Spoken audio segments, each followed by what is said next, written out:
Hello, I'm Amy Blaylock. Welcome to City Hall this week. The City Administration now has a set of guidelines to direct the development of the 2014-2015 budget. The City Council approved the guidelines during its April 7th meeting. The proposed budget for next year will include a 1.29 increase in the city's tax rate on every $100 of assessed property value. This money will go toward debt service and to cover pay and benefits for police and fire positions that were previously paid for with grants. Other highlights of the guidelines include the continuation of funding for the Downtown Business Improvement District at 7 cents, the continuation of the Dedicated Housing Fund at 1 cent, the consideration of a tax rate increase of 0.6 cents to replace the monthly solid waste fee, $500,000 funding for deferred maintenance, and an increase to $1 million of dedicated funding for paving and maintenance of streets and sidewalks. In addition, a motion was approved to consider a dedicated funding source for the maintenance and renovation of parks and trails. Staff will prepare a specific plan not to exceed 1 cent on the city's property tax rate. City Manager Tom Bonfield will present his proposed budget to the City Council in May. More city streets are going to be repaved and repaired than were originally planned in 2014. One of the contractors hired for another street repaving project has completed the list of streets and did not use all the funding.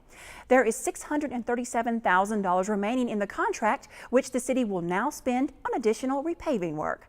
Also, in order to take advantage of favorable pricing and to continue working with a contractor performing to the city's expectations, another $701,000 has been approved for repaving along portions of 5 other streets. This work will be in addition to a separate 2014 street repaving contract, which will use approximately $1.2 million of 2010 bond funds. Work is moving forward on the East End Connector project. The road will be built from Highway 98 North to Buckding Parkway and will require the relocation of existing city water and sewer lines. The city is responsible for the $1.25 million relocation cost. New sidewalks, fencing upgrades, traffic signal mast arms, and conduit for future streetlights are project enhancements that will be built by NCDOT. The city is responsible for the non-federal match cost of these improvements and the ongoing maintenance for the sidewalks. The city's price tag for this part of the project is $59,000. The purpose of the East End Connector is to improve capacity on Durham Freeway and Highway 70 and to improve connectivity between these routes and I-40 and I-85. A public art mural originally planned for a building on West Main Street will now be located on a wall at the Durham Convention Center. The Durham Civil Rights History mural by Brenda Miller Holmes is supported by a public art grant agreement and was supposed to be located on a building at 112 West Main Street. You're looking at some of the artistic images that have been part of the planning of the project. The original building has now been sold and the new owners did not agree to accept the mural.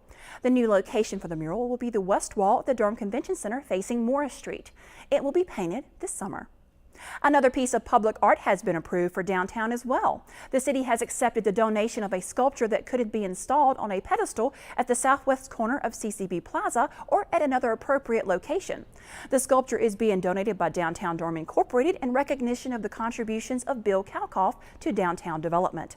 The proposed work will be a 10-foot tall metal sculpture in the form of a chalice, designed to symbolize the rebirth of downtown Durham.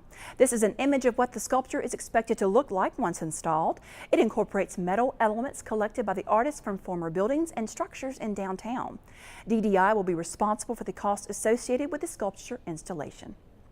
If you want to go green, mark your calendars now for the 2014 Earth Day Festival. The annual event is free and will take place on Sunday, April 27th at Durham Central Park from noon until 5 p.m.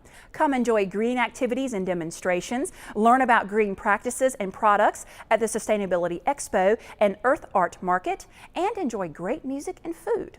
And to kick it all off, go to the e-waste recycling and paper shredding event on Saturday, April 26th from 8 a.m. until 2 p.m. at the Durham County Stadium.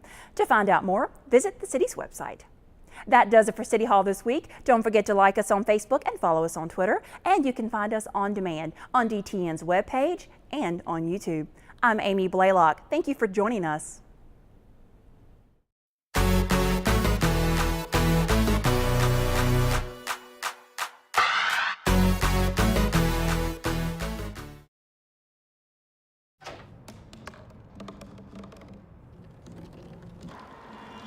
Everybody has a dream.